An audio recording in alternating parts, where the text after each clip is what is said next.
안녕하십니까, 정지훈입니다.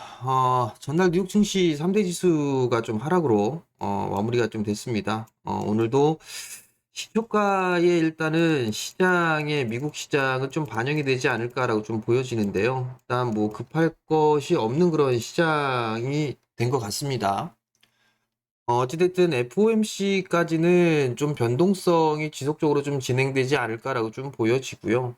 그리고 전날 뉴욕 증시가 좀 밀렸던 부분들에 있어서 큰 영향을 좀 물었던 그런 부분들은 자본 건전성에 대한 부분들이었었어요. SVB 파이낸셜이 증권 쪽 이 포트폴리오 손실에 따른 자본 확충 조치로 주식을 매각할 것이다라는 그런 발표가 좀 있었어요. 그리고 실적에 대한 전망 자체도 하향 조정해주는 그런 모습들을 좀 보였었고, 거기에다 이제 자본 건전성에 대한 우려가 부각이 되는 그런 모습들을 좀 보였습니다. 그러면서 대체적으로 금융주들이 좀 많이 밀려내렸었어요.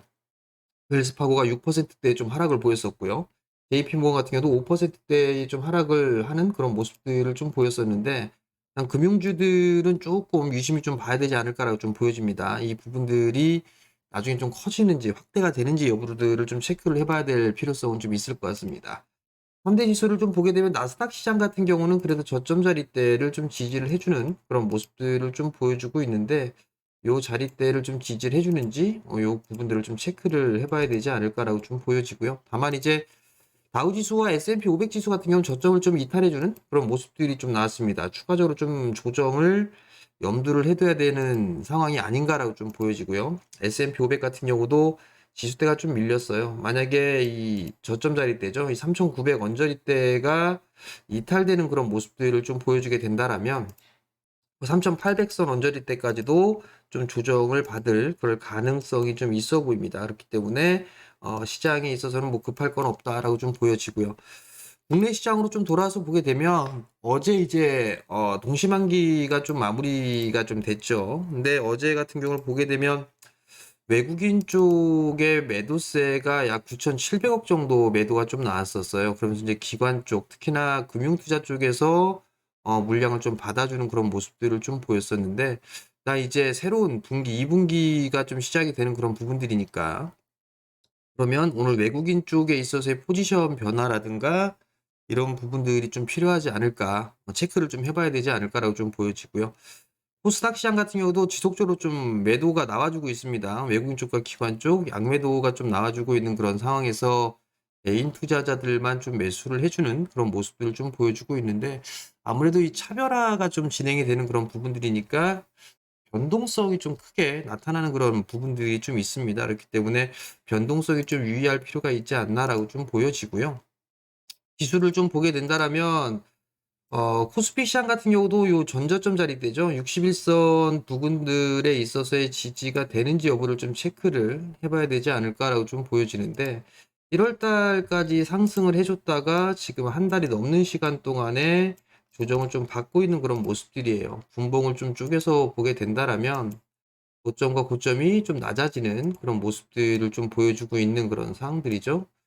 그렇다면 시장에 있어서는 조금 더 하락에 대한 부분들을 좀 생각을 해봐야 되지 않을까라고 좀 보여지는데, 선물 기준으로 좀 보게 되면 310포인트 원저리대? 뭐 요 원저리대 310 이하권역에서는 그래도 저점 매수 포인트가 좀 나오지 않을까 싶어요. 그 전에 체크를 해봐야 될 부분들은 이 저점 자리대죠. 이 311포인트대 요 자리대를 좀 지지를 해주는가, 그 부분들을 좀 봐야 될 것 같은데, 만약에 요 자리대가 이탈되는 흐름들이 나오게 된다라면 뭐 310포인트 이하겠죠.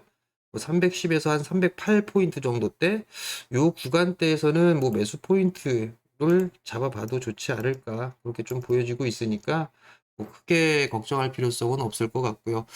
한국으로 MSCI 기준으로 좀 보게 되면 선행 PBR이 0.9배 정도 수준이에요.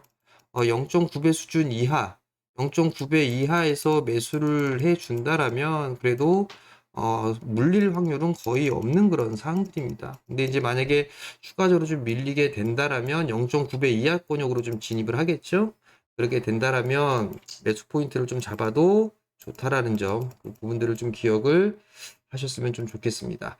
코스닥도 마찬가지로 거래소 시장이 못 가는 모습들이 좀 보여지게 되면 코스닥도 혼자서는 움직일 수가 없어요. 근데 이제 어제 장 초반에 상당히 좀 변동성이 크게 나타나는 그런 모습들을 좀 보였는데, 이러한 변동성은 이제 지속적으로 반복적으로 좀 나올 수가 있다라는 점, 그 부분들까지 좀 기억을 하셨으면 좋겠습니다.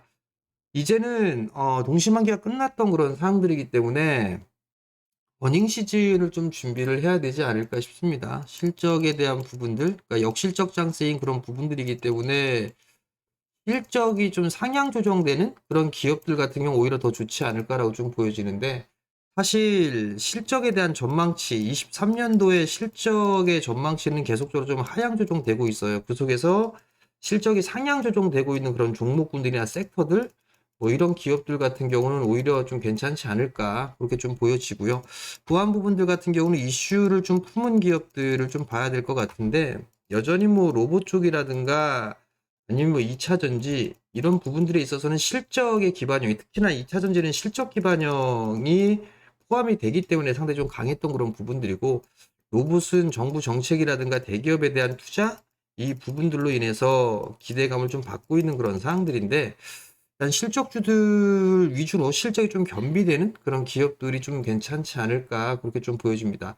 추가적으로 좀 조정을 받는다라면 피팅 업체들, 뭐 피팅 업체들이나 뭐 성광밴드라든가 아니면 태광 뭐 이런 기업들이 있을 거예요. 이런 기업들이 오히려 실적 전망은 더 괜찮더라고요. 그렇기 때문에 이러한 기업들을 좀 본다든가, 아니면 최근에 이제 바닥권역을 좀 탈피를 해 나가려고 하는 뭐 자동차 쪽도 나름대로 좀 나쁘지는 않을 것 같아요. 그렇기 때문에 자동차 쪽이라든가 부품 뭐 이런 쪽 기업도 괜찮다, 그렇게 좀 보시면 좋을 것 같고, 그리고 성장을 좀 할 수 있는 그런 부분들을 좀 살펴보게 되면 여전히 뭐 주도했었던 로봇이라든가 2차 전지 뭐 이런 부분들이 있는데 너무 많이 올랐던 그런 부분들이 있죠. 그러면 새롭게 움직일 수 있는 그런 부분들은 여전히 좀 신재생 쪽으로 좀 보셔야 되지 않을까, 그렇게 좀 보여지고요. 신재생 쪽 같은 경우는 뭐 풍력이라든가 태양광, 뭐 수소 뭐 이런 쪽들이 좀 있을 거예요.